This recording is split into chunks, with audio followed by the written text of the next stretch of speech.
Hello everyone, this is Dr. Sirisha, working for Institute of Aeronautical Engineering College. Today we are going to start a new session for TCS National Qualifier Test, prominently known as TCS NQT. So in this sessions we were discussing about programming logical questions, right? So logical in terms of programming. Let's start with the first one. In my previous videos, you might have seen pseudocodes, right?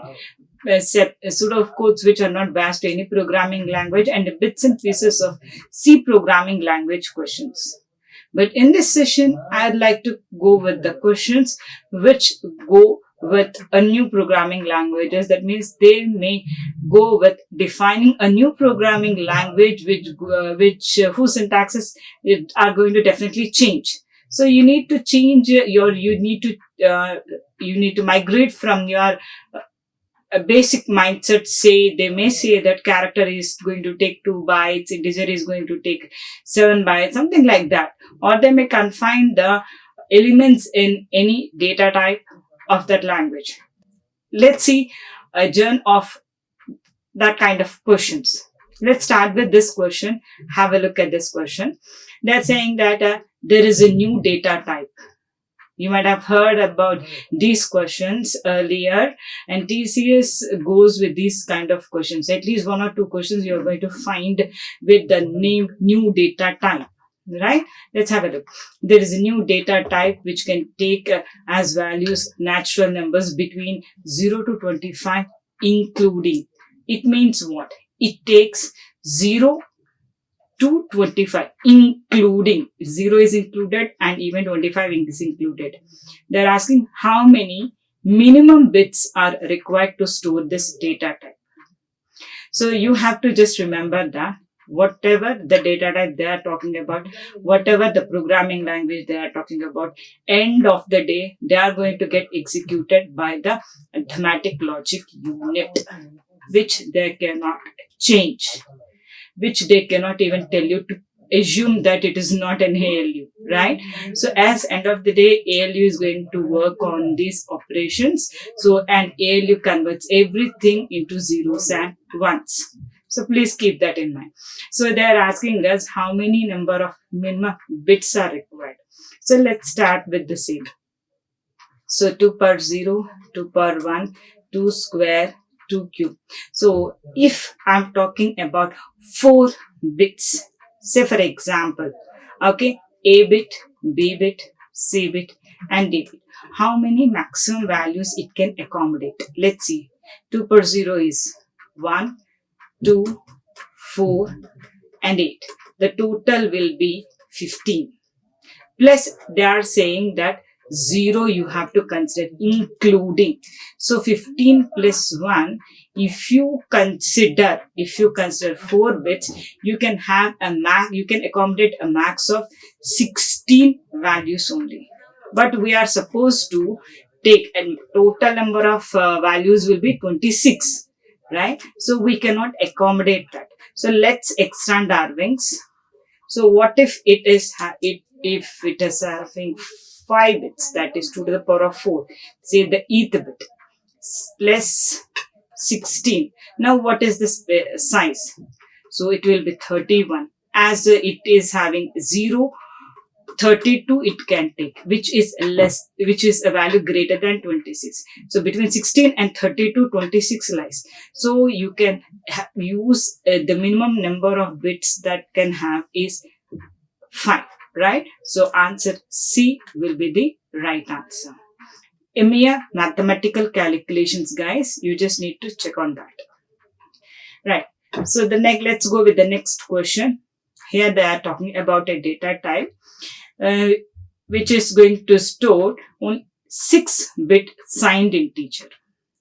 Okay, this is a data type which is having a 6-bit signed integer, and they've given us 4 values, and they're asking that using this 6-bit signed integer, which value among these 4 cannot be represented, right?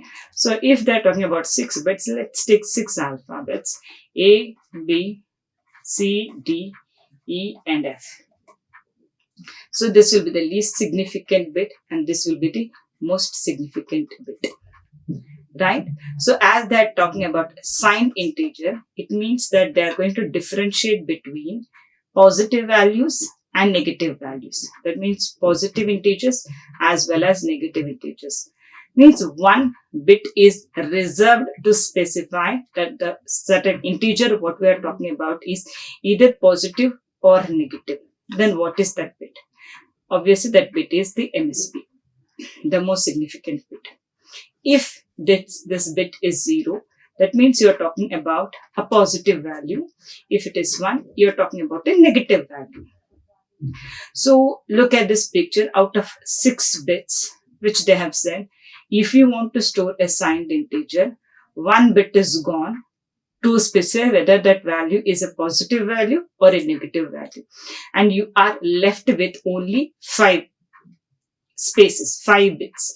With these 5 bits, what are the values you can, what is the range of values? If you can find the range, then it is quite easy for you guys to check whether you can represent that certain value or not out of these 4.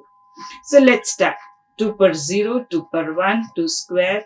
Okay, let me go it in a reverse way because we calculate from LSB, right? So 2 per 0, 2 per 1, 2 square, 2 cube, and 2 to the power of 4.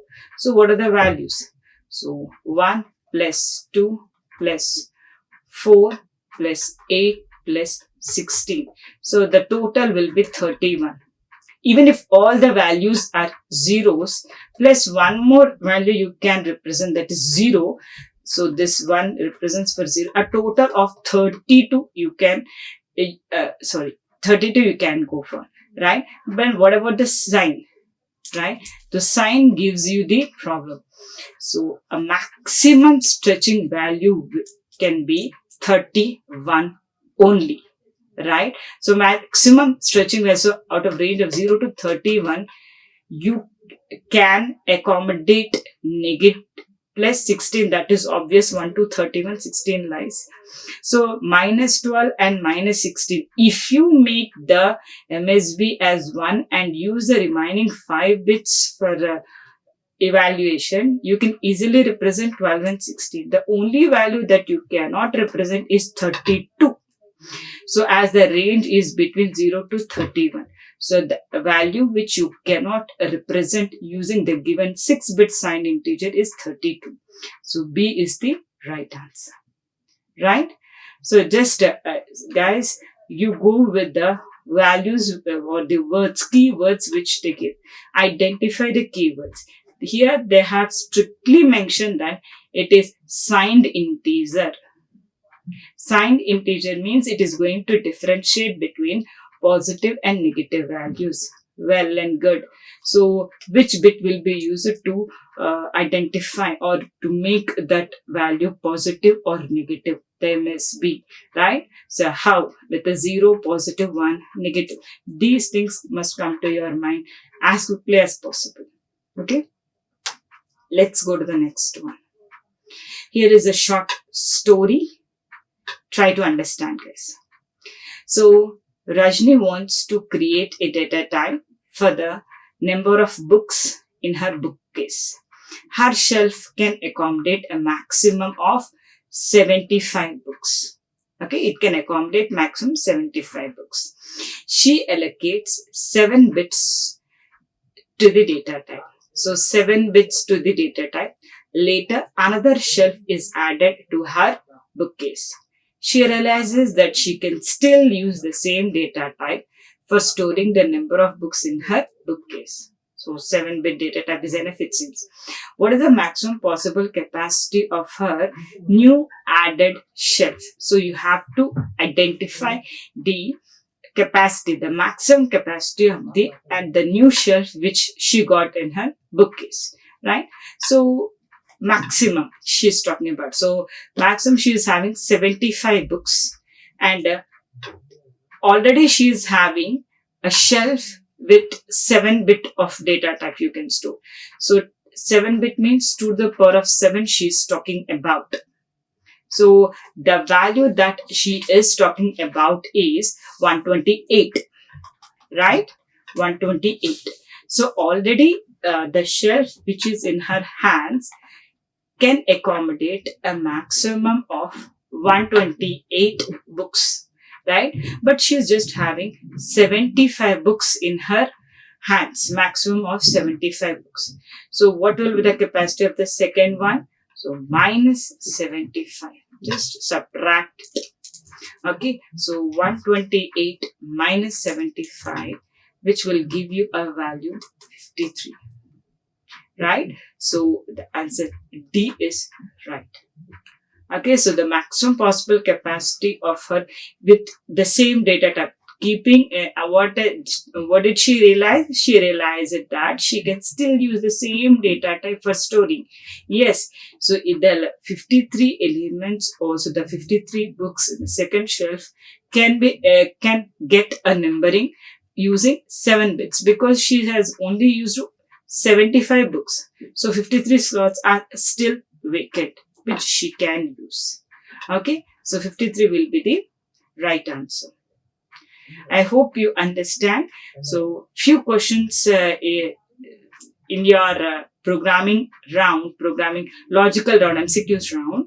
It is the basic things they are going to accommodate is pseudocodes, the primary bits and pieces of programming, data structures, and few questions, theoretical, a bit of storyline they are going to give, out of which you have to identify the logic what they are talking about and give the solution.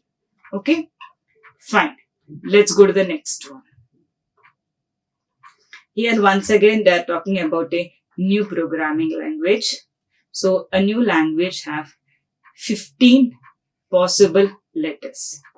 So the maximum number of letters they have is 15. So letters are 15. Then 8 different punctuations. So the punctuations are 8 and a blank character. So the blank character is 1. So we have to consider this also, my dears. So the total number of characters, yes, collectively we can call them as characters. The total number of characters are 8, 9 and 15, right?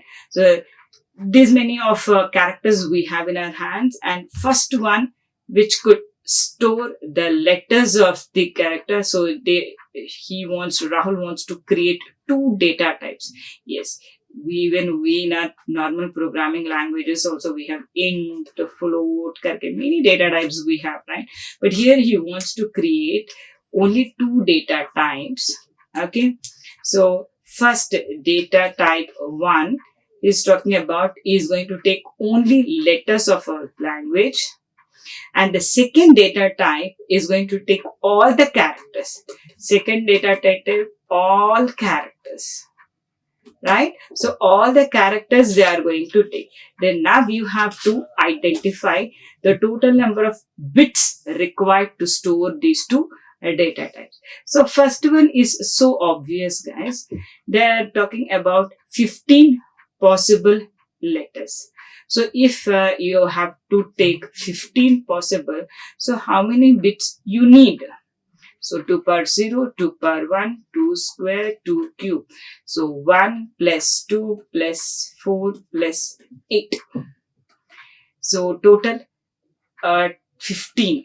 So all 15 you can accommodate using 4 bits. So for the first data type, the answer will be 4, right? For the second one, if you are talking about the second one, how many you can have? So 15 plus 8 plus 1, which is 24, right? So in 24, so how many bits? Obviously 4 bits are not enough. You have seen that it can maximum take only 15 values. At max it can take only 15. So here you need 24. So let me raise the size by 1 more bit. Okay, so 2 per 0, 2 per 1, 2 square, 2 cube and 2 per 4. That is 5 bits I'm talking about, right? So if I take 5 bits, the total number of values that I can accommodate is 31.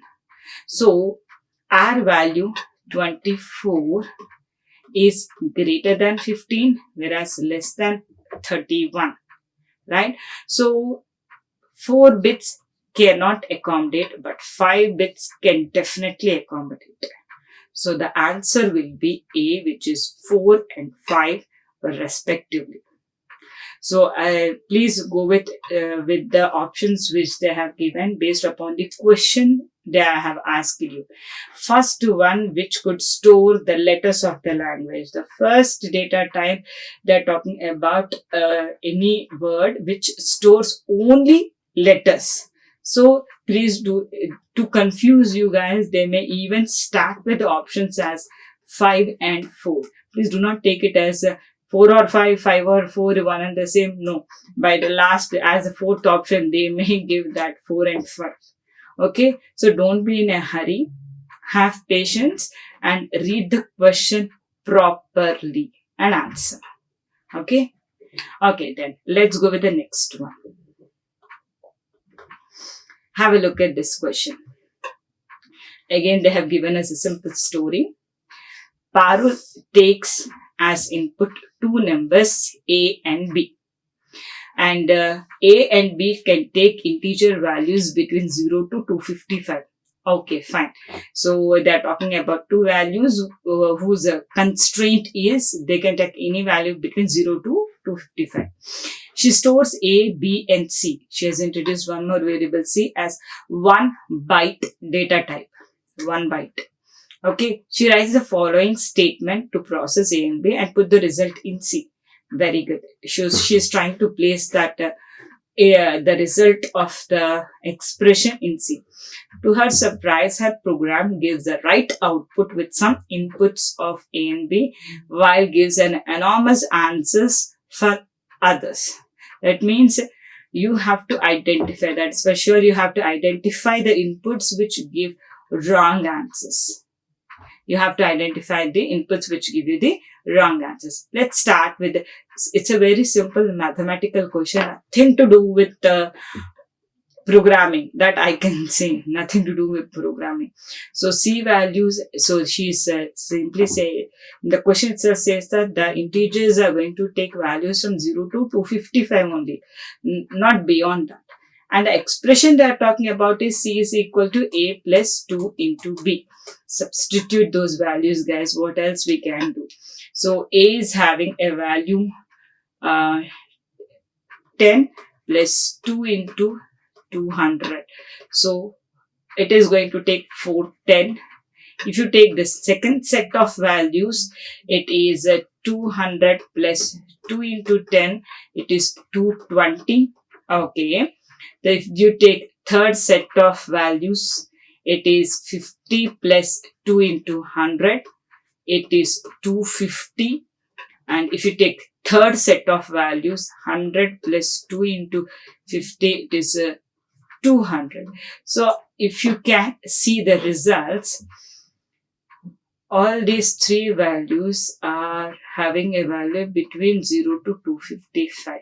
But this exceeds, it is not within the range, right? As far as I understand this question, the wrong answer will be given by option A. Yes, it's option A, guys. So it is not C at the end of the calculation. C is not taking a value which is in the limits of 0 to 255. Generally, if you programming languages, you see this one. If you are working with beyond limit values, which the data type cannot accommodate, it gives errors messages or answers. The compiler works in that way, right? So, clearly they're asking to find out the wrong answer, which gives errors answers, right? Right, great. So A is the right answer. Simple mathematical calculation, my dears. Looking at the size of the question, what they are asking, don't get panic. The next one. So these questions are purely at the base, core level questions. You might have seen from the first question itself, they are totally talking about data types. What type of data you are dealing with, right? So if you have knowledge on the building blocks of any programming language, That is building blocks of programming. I can say that. Generically, you can say that it is building blocks of programming. Then you can easily attempt these type of questions. Okay. So have a look. So I've seen so many students who are very good at coding.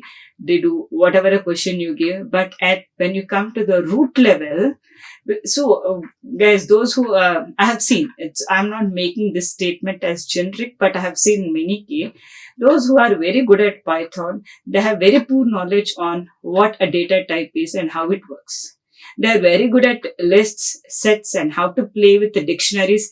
Well and good, but they lack the knowledge of data type. On what basis these the so-called lists, sets, dictionaries are made up of? How the data is been internally stored, how it is manipulated. They lack that knowledge.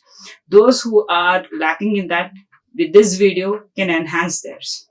Okay, let's come back to our story, guys. Here they have given the story of Prashant. Prashant takes as input two integers a and b. Very good. A and b, whose values can be between to 127. Again, he's setting limits for his data type.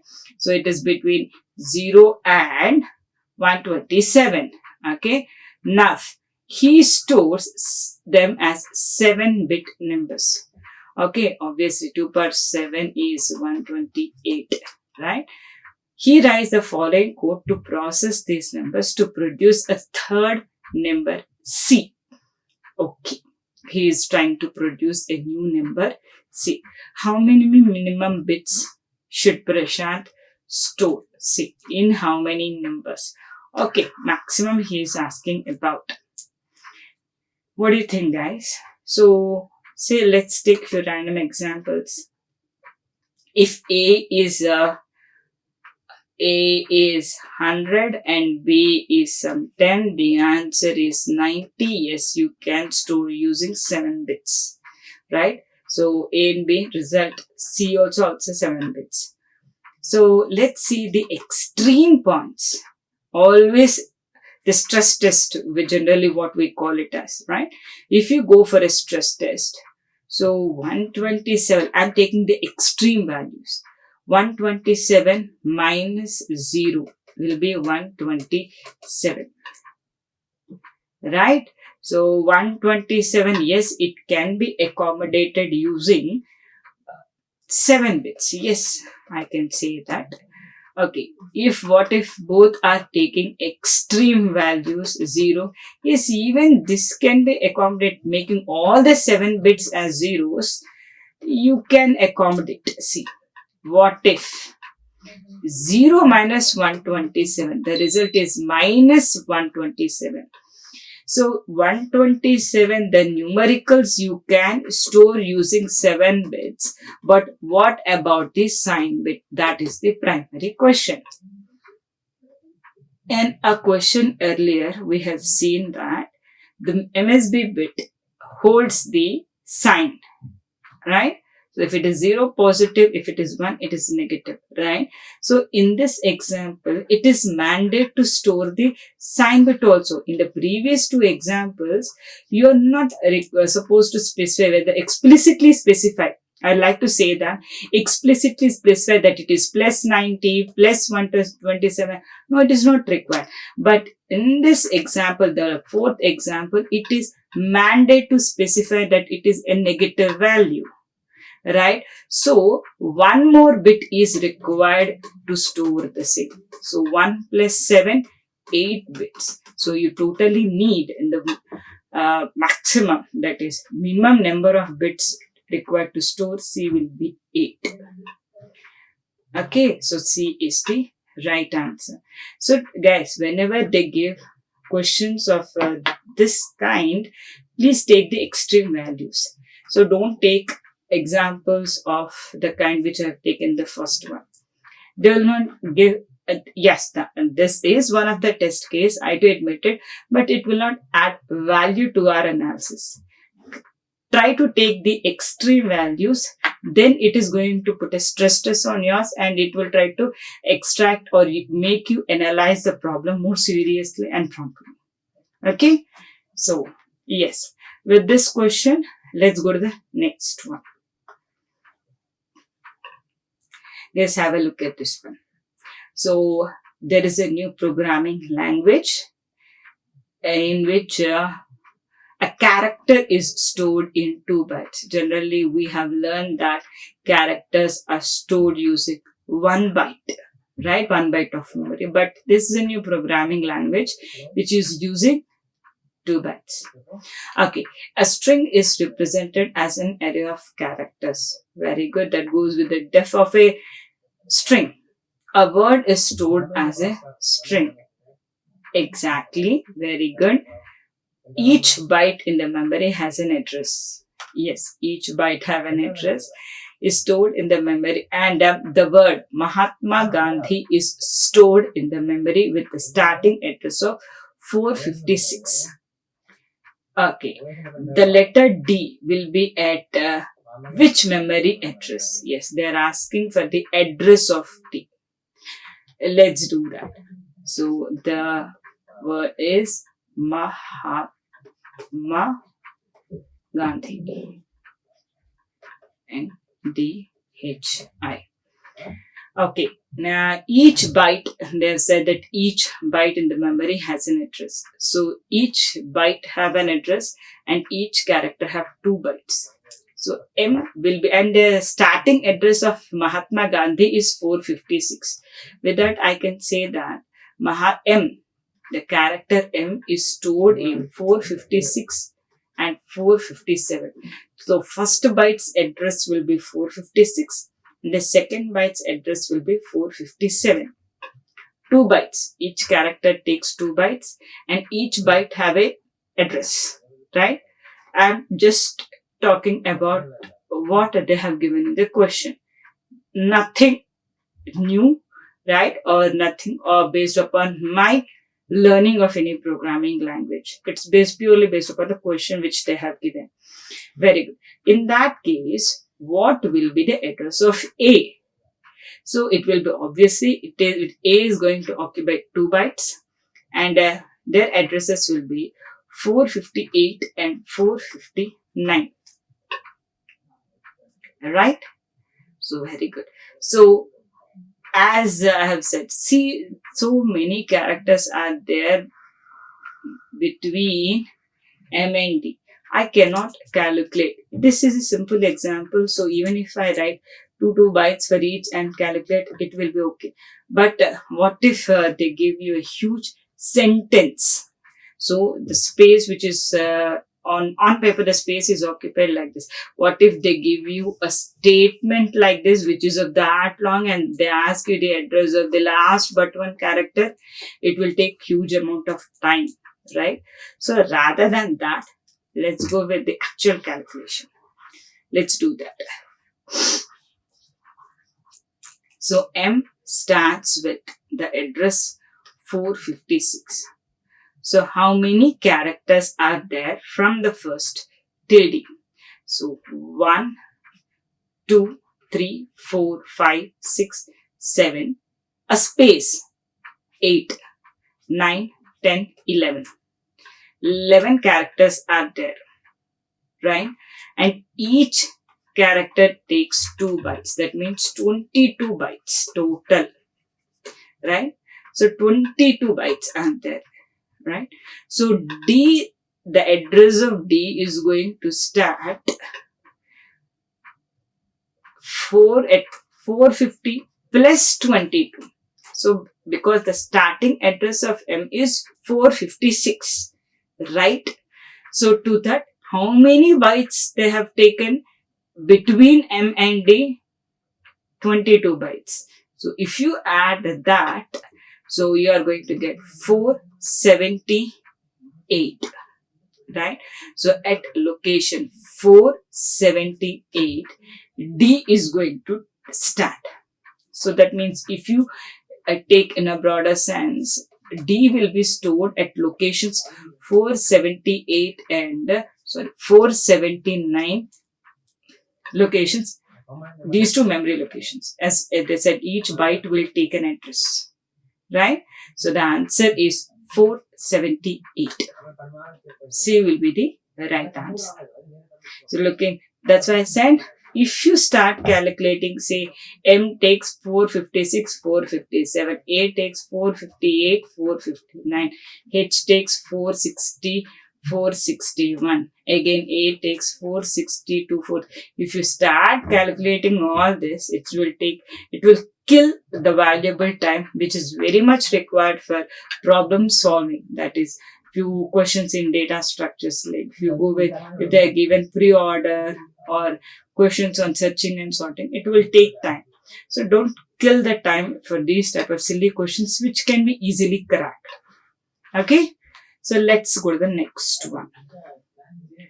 A simple question, guys. Stuti is making a questionnaire of true and false question. That means, yes, you might have written in your childhood, they give a set of questions in social studies and they'll ask you whether the statement is true or false, right? Remember that? So she's framing, she's making a questionnaire. She wants to define a data type which stores the response of the candidate for the question, right? So what is the most suited data type for this purpose? So she's preparing a questionnaire, and she wants to write a program for the same, and she wants to make up her mind with what type of variable she's supposed to take to store the result, right? So result, what is the nature of the result of any question? It will be either true or false, right? So how can you specify it using either true or false? So either true or false. This itself is saying either true or false. Either 1 or 0. If you can have a data type which takes only 1 bit to store, which needs only 1 bit of memory, not even 1 byte. If it takes 1 bit, that will be enough, right? So let's see our options. So integer takes 4 bytes, that is 4 into 8, huge. Float takes 4 bytes, even that is huge. Character takes 1 byte, which is 8 bits. Even if you take this, all the first 7 will always be 0 and the LSB will be either 1 or 0 based upon the answer. That means all these 7 bits are fixed to be zeros. They will never be used. Then what is the point of wastage? This comes under wastage, right? Now let's talk about Boolean. It takes 1 bit. Boolean takes 1 bit. Boolean always gives you the result in the form of true or false. True or false means 1 or 0. More than enough, right? So the answer will be D. It's Boolean. Okay, guys. So this was a simple questions. I hope you might have seen till now all the questions were quite simple. So only thing is you have to read the question, understand the question. First of all, don't get panic looking at the size or the reading at the story. What the heck you mean? Okay, let's go with the last question of this session, guys. It's a small pseudocode they have given. They're asking, guys, it's a simple calculation. So the data types of A, B, and C all are of type integer. Okay, so you have to calculate B. So what is the value of B? A by D. So 456 by 10. So it will be 45, not 0.6, because B is of data type integer, not float. So it is going to discard the 0.6. Okay, so the result is only 45. Now C is A minus B. A is 456. We didn't change it. B is been overwritten by 45, or you can say it has been initialized to 45. So what is the result? 411. Simple. Okay, 411 is the right answer. A. So guys, with this I would like to conclude today's session. I hope it was interesting, and I'll be continuing with few more questions for your TCS NQT. Start preparing, and all the best. Thank you. Like, share and subscribe. Hit the bell icon for more updates.